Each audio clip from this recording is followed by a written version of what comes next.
Cette maladie, elle est le fruit de, maintenant je le sais avec certitude, de ce licenciement et tout ce qui a suivi, parce que le stress, qui est pour moi, je pense, la première cause de maladie aujourd'hui. Le rein, dans médecine chinoise, le rein c'est l'organe de la peur.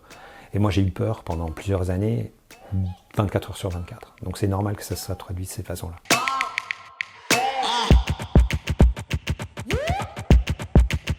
Bonjour, je m'appelle Emmanuel Delot, j'ai 48 ans. J'ai eu une enfance très heureuse, malgré le divorce de mes parents, quand j'avais 9 ans.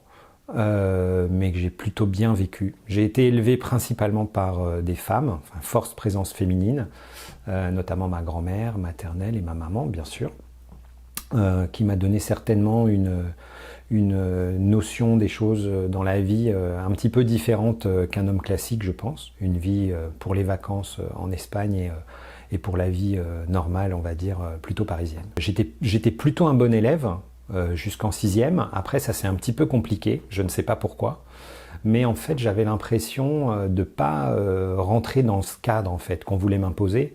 J'avais hâte, très hâte même, d'arriver à la période de l'après-école où j'allais pouvoir faire ce que j'avais vraiment envie de faire. En fait, je m'aperçois que j'ai toujours voulu être plus grand que ce que j'étais en fait. Je suis le premier dans ma famille à avoir eu son bac. Donc j'ai eu ce bac scientifique, après j'ai fait une prépa scientifique dans une école d'ingénieur que j'ai quitté au bout de la prépa pour intégrer une école de commerce. Et puis au final j'ai fait une école de commerce, je me suis spécialisé en publicité et promotion.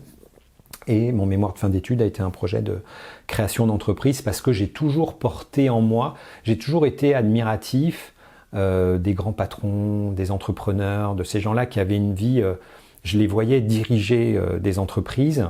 Et je les voyais aussi avoir une certaine liberté, être maître un peu du bateau. C'est ça que je recherchais en fait. J'ai eu une première expérience dans une agence de communication parisienne. Je suis arrivé tout en bas de l'échelle, chef de pub junior. Je suis resté 9 mois dans cette entreprise. Et j'ai été chassé en fait par une autre entreprise. Et je suis parti faire du conseil média pour l'industrie pharmaceutique pendant 3 ans et demi. Et ensuite, j'ai été de nouveau chassé pour aller travailler dans les médias. Je gagnais très bien ma vie. Ma femme Patricia, elle était traductrice, interprète à l'ambassade du Mexique. Elle gagnait très bien sa vie. Patricia est franco-espagnole. Sa maman est de Barcelone. Donc le choix, c'était de se dire à un moment donné, est-ce qu'on ne se rapprocherait pas de nos familles et de nos amis en Espagne et si on allait chercher de la qualité de vie. On s'est dit, tentons l'expérience, allons-y. Et donc, on s'est mis tous les deux en recherche d'une opportunité professionnelle. Et le deal, c'était que le premier qui décrochait une bonne opportunité professionnelle à Barcelone, dégénérait que l'autre le suive. Voilà. Donc c'est moi qui l'ai eu, cette opportunité, d'aller créer la filiale espagnole donc d'une agence de communication parisienne à Barcelone. Et on est parti en septembre 2006. La surprise, elle a juste été de se dire, maintenant, on n'est pas là que pour les vacances, on est là pour vivre et pour relancer un business. L'agence a très bien fonctionné les 2-3 premières années. Arrive la crise de 2008 avec des coupes budgétaires, donc l'entreprise s'est retrouvée en crise, sous perfusion de la maison mère, et n'a pas su remonter assez vite la pente. C'est à ce moment-là que je me suis fait licencier, je me suis fait virer salement et malproprement en 15 minutes par des gens que je connaissais depuis 10 ans et qui étaient soi-disant des amis dont je connaissais les femmes, les enfants, qui connaissaient ma femme, mes enfants, que je recevais à Barcelone, avec qui je faisais la fête, etc. etc. Et donc s'en est suivi un procès que j'ai perdu parce que j'étais pas armé pour bien le préparer, puisqu'en principe j'aurais dû gagner ce procès. Très vite, j'ai eu l'impression que je perdais le contrôle, et notamment financier, c'est-à-dire quand on est au chômage en Espagne, le maximum qu'on peut toucher en étant chômeur en Espagne, c'est 1 200 € net par mois, d'accord ? Marié, 2 enfants, quel que soit le salaire que tu aies gagné avant. Et il y a eu une gentille descente aux enfers qui s'est fait tout doucement en fait, jusqu'au moment où il n'y a plus de moyens financiers. Et où là, on a dû se mettre vraiment en mode... on négocie le loyer, ma femme, elle a pris un job salarié pour gagner de quoi compenser ça. C'est elle qui est devenue la chef de meute à ce moment-là, vraiment. Même si on a toujours eu une gestion du couple et de la maison assez bicéphale, on va dire.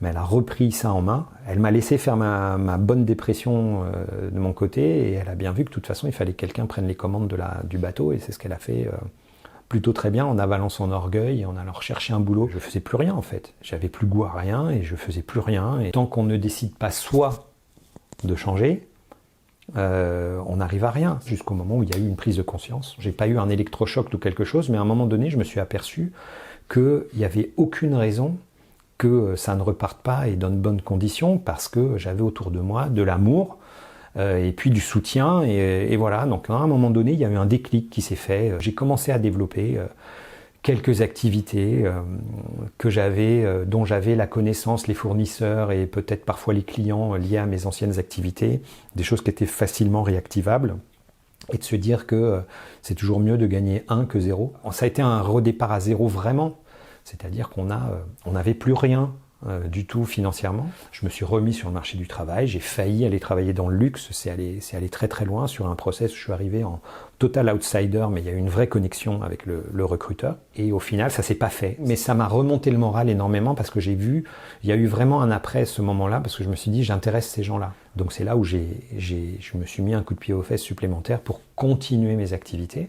Donc les activités qui me faisaient manger, et puis de l'aide à implanter des entreprises en Espagne, tout simplement. Voilà, un petit peu sur la débrouille, c'est-à-dire que j'ai fait un état des lieux de qu'est-ce que je sais faire et qu'est-ce que je sais bien faire et que je prends plaisir à faire. Donc j'ai pris ça et c'est ce qui m'a permis de vivre correctement et de remettre ça à niveau. Un jour, je me sens un peu barbouillé, j'ai une espèce de gêne, quelque chose comme ça, mais j'ai pas de douleur, j'ai pas de symptômes particuliers, et puis je me dis, bon ben j'ai 42 ans, c'est peut-être bien de commencer à faire un check-up, voilà. Et j'avais une tumeur de la taille d'un pamplemousse sur mon rein droit. Et la chance que j'ai eue, c'est que cette tumeur, bien que grosse, même plutôt très grosse, n'était pas du tout disséminée ailleurs. Donc tu es à l'hôpital, tu sors de ton scanner, on te donne c'est même pas un médecin qui te l'apprend, hein, tu lis toi-même le compte-rendu et on te dit il y a une tumeur. La première réaction, c'est qu'on se dit je vais mourir. Donc tout de suite on se dit j'ai 42 ans, c'est pas juste quoi. Et surtout que c'était arrivé par des causes où il y avait énormément de facteurs extérieurs. J'en ai voulu à énormément de gens à ce moment-là. Je sais que ma femme s'est vue veuve, que ma mère, pour qui je suis son adoration, parce que je suis son fils unique, voyait perdre son fils, son machin, etc. Et c'est là où je me suis dit, je peux pas leur faire ça. Et le 1er septembre 2006, j'ai été opéré. Et donc on m'a enlevé, la tumeur était trop grosse pour garder le rein, donc on m'a enlevé le rein droit.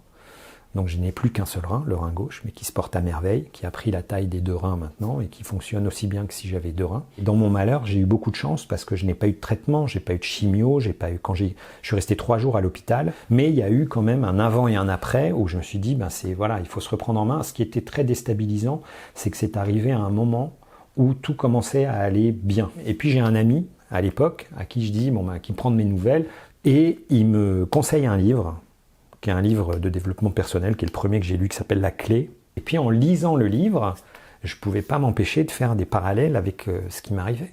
Et je me suis dit, mais en fait, ce que j'ai eu, je l'ai attiré, le bon et le mauvais, et je m'apercevais après, basé sur des exemples concrets de ce qui se passait dans ma vie, que telle ou telle chose qui m'était arrivée de façon logique, puisque avant j'avais fait ça, ou j'avais réagi comme ci, comme ça. Voilà. Et en fait, maintenant j'ai compris, c'est-à-dire qu'en fait, j'ai encaissé, et justement, c'est au moment où tout va mieux, où tout se détend, que la maladie sort. Cette maladie, elle est le fruit maintenant je le sais avec certitude, de ce licenciement et tout ce qui a suivi, parce que le stress, qui est pour moi, je pense, la première cause de maladie aujourd'hui. Le rein, dans médecine chinoise, le rein c'est l'organe de la peur. Et moi j'ai eu peur pendant plusieurs années, 24 heures sur 24. Donc c'est normal que ça se traduise de cette façon-là. Je pense qu'aujourd'hui, à 48 ans, j'ai jamais été autant en forme et en bonne santé de toute ma vie. Toutes mes journées commencent forcément par une demi-heure de méditation. Ça m'aide énormément, ça fait une bonne transition entre la nuit et le jour. Et ça me permet de remettre les bases et de partir sur une base positive pour ma journée.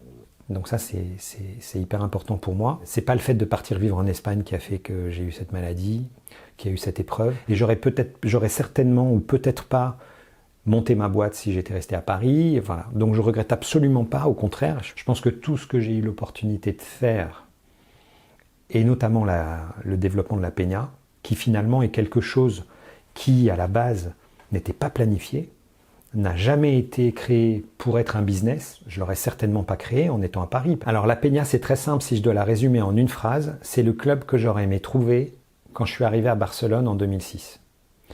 c'est-à-dire un écosystème de confiance où on m'aurait tout de suite accueilli et on m'aurait permis de pouvoir me mettre dans les bonnes conditions pour développer mon business dès le départ.